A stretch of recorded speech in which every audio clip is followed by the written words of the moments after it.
Welcome back students to our online teaching and learning at Shaith Vidya Mandir English High School and Junior College. Students, many of you might be animal lovers, isn't it? Like some of you like to have pet dogs, cats, rabbits, some few birds and so on. And some those who don't love animals. But at the end of the day, I think even they too are living creatures who needs love and care, isn't it? Like once there was a well-known Tibetan monk, Dalai Lama, who said that love and compassion are necessities and not luxuries. Without them, humanity cannot survive. He said it very truly, students. As you can see in the picture, there's a man holding an umbrella for his pet dog. So we have people in the world who love for these creatures, but some who really don't have love and who don't love these creatures and behave very rude to these living creatures who are also a part of this living world. Like he says over here, love and compassion are necessities. We all need love and compassion. We all want to be loved by everyone, and that is the necessity. It's not the luxury that you can buy. Without them, humanity, that's a human beingness, is cannot survive. We cannot survive if we don't have that love and compassion within us. So students, our today's topic is also very familiar to this. That is, love and compassion is necessary for every living creature on the earth. That is what we are going to see in our today's poem, that is The Worm by Thomas Gisborne, Standard 8, Lesson 2.3. Let us know something about the poet Thomas Gisborne. Thomas Gisborne was born on 31st October 1758 and died on 24th of March 1846. He was an English Anglican priest and poet.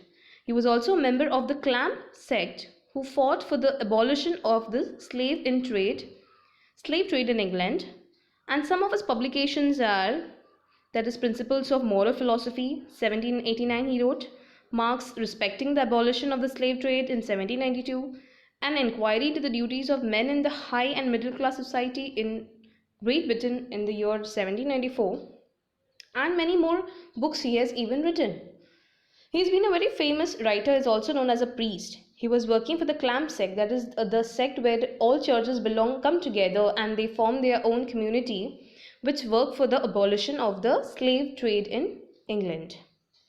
So that's all we are done with the poet Gisborne. So let's get started, students. Here in the first two stanzas, what shall we see is, turn thy hasty foot aside, nor crush that helpless worm. The frame thy scornful looks deride, required a god to form. Turn thy hasty. Hasty is a hurry. We human beings are always hurry to walk. And when we are in a hurry to walk, we don't see any living creatures on the earth, on the floor, on the ground. We just walk over them. Even they are also a living creature who want to live happily and want love from us. But we are sometimes very hasty in walking and we don't know them and we just ignore them when they're walking. Not crush that helpless worm. Now the poem is all about the worm, where Gisborne is trying to tell us the feeling of a worm. We even crush the worm. The frame thy scornful looks deride. Scornful is a hate, and deride is to express the hatred what we have. Sometimes we are very scared of worm or we don't like worms and we just press them with our feet or a foot and we kill them. So don't show that hatred to us. Required a god to form. He says there is a god for them and God has also created them to live in this world. So what we see in the first stanza, the poet tells the readers who is in a hurry to turn his foot aside so that he does not crush the helpless worm. The reader may be filled with hatred for the worm, but it is a creation by God also. It is not that man has created the worm, it is a creation of God in which we both, humans and the worm, need to take care of this same. The second stanza we see, the common lord of all that move, from whom thy being flowed, a portion of his boundless love on that poor worm bestowed. Now in the second stanza we see the common lord of all that move. There's one common lord of all these, and that caretaker is the creation of God. From whom thy being flowed, from whom we are being flowed. We exist from his being. We are coming from his being, from the creation of God. It's not that anything has brought us. It is the only creation of God who has created humans as well as living creatures on this earth. A portion of his boundless love. Boundless is endless, unlimited love. On that poor worm bestowed. Bestowed is a gift. To live in this world, to live a life happily with love and care, is also the right of a worm and not only human beings. So, second stanza tells us the same God who made human beings and all other things that move has also been given a portion of God's unlimited love to the poor worm. It's not that only humans are given unlimited love and care, but it is also these living creatures and the worm too who has the rights to live a life with love and care. Moving ahead to the third stanza, the sun, the moon, the stars he made, to all his creatures free, and spreads over earth the grassy blade for worms as well as thee. Now, third stanza, the poet highlights to us that the God has made the sun, the moon, and the stars to all his creatures free. These all creation by God is made free for all of us, and spreads over earth the grassy blade. Even the grass is free for all of living creatures and human beings. We all are free to move and walk and sit in the grass. For worms as well as thee, for us and as well as the worms. Thee is the Old English which means you. Now in the first line you can see inversion. The sun, the moon and the stars he made. It's an inversion. It's not in a proper order. As we did in the last videos, we learned about inversion. Same rules will apply for here also. So what happens exactly in the third stanza is, God has given us the sun, the moon and the stars, free to all the creatures he created. The grass that grows over the earth was made for worms as well as for human beings. It was not only for human beings, but it was also for the worms. So we don't have any rights to crush them down when we see in the grass also. So you can feel, students, how Thomas Gisborne is sharing his feelings for a little worm who's nothing to him much, but he has the feelings for that worm. Lastly, in the fourth stanza we shall see, let them enjoy their little day, their lowly bliss received. Oh, do not lightly take away the life thou canst not give. The last stanza tells us, let them enjoy their little day. Their little day is for a few hours, few days. We don't know. Human lives for a longer life, but these animals have got a very short life. Their lowly bliss received. Bliss is the blessings or the joy what they have.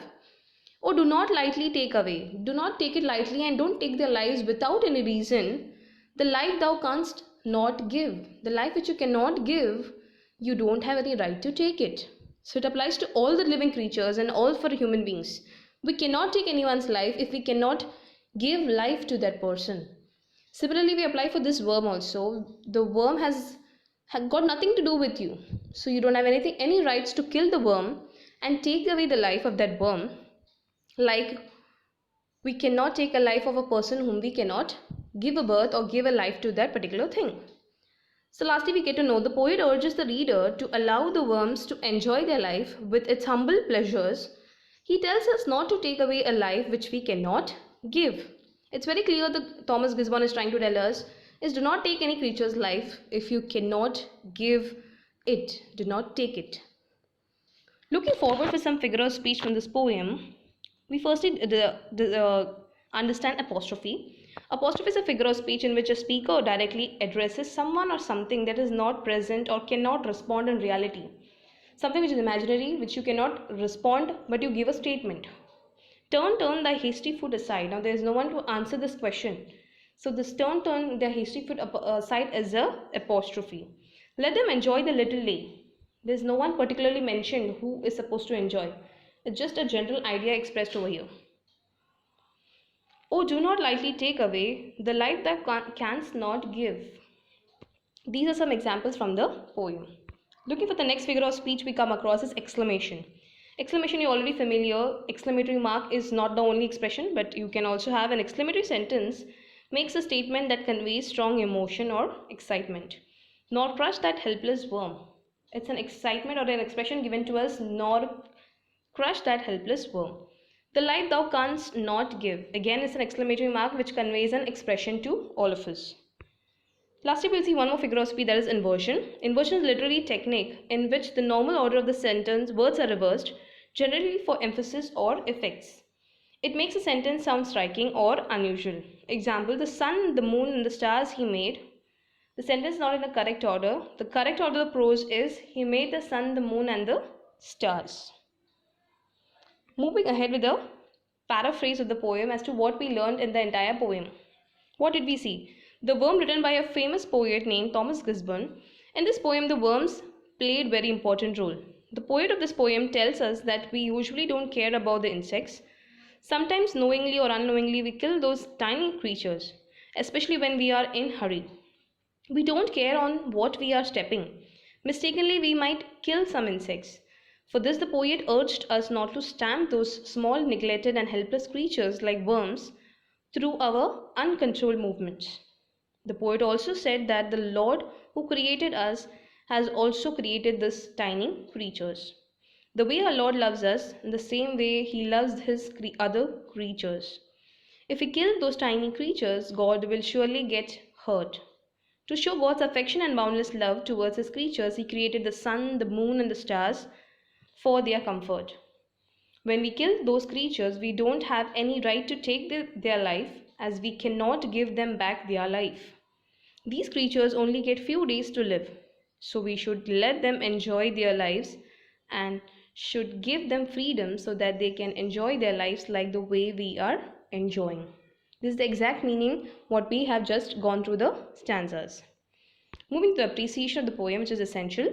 Now you have a question in your textbook. This is the same format which is given to you. First part is the poem and the poet. The poem Worm, the poet is by Thomas Gisborne. Theme is the central idea. Respect every creature, big or small, for each has their own role to play in this universe. He claims that we have no right to take away their lives by mindlessly stamping on them. We should let them be happy and enjoy their day just as we do ours. The tone, the language of the poem is serious and thought-provoking. It's giving us an idea to not to crush these living creatures.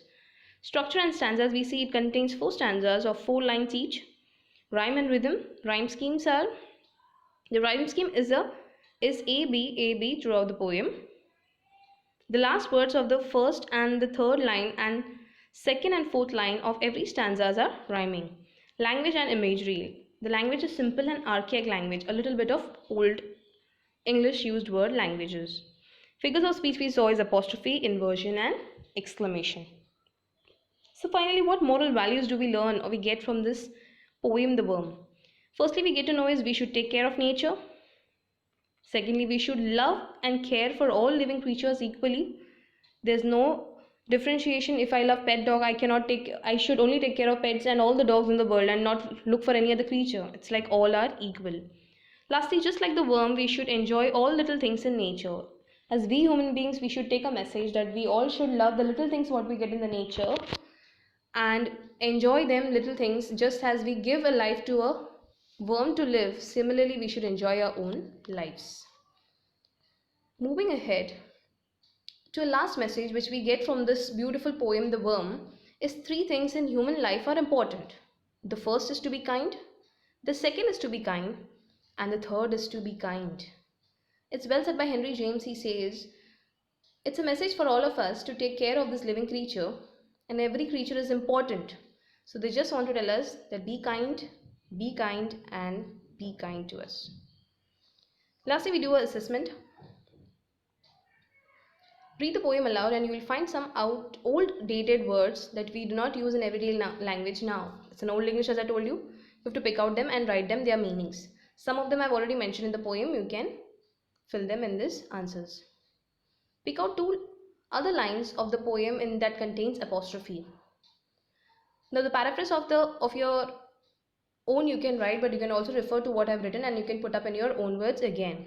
And lastly, you have the analysis of the poem, the form of appreciation, which you need to fill it again. Here are certain questions which you need to prepare it as an assignment. Please go through it and do the needful. I hope you have enjoyed the lesson and had a good message to take with you. Thank you.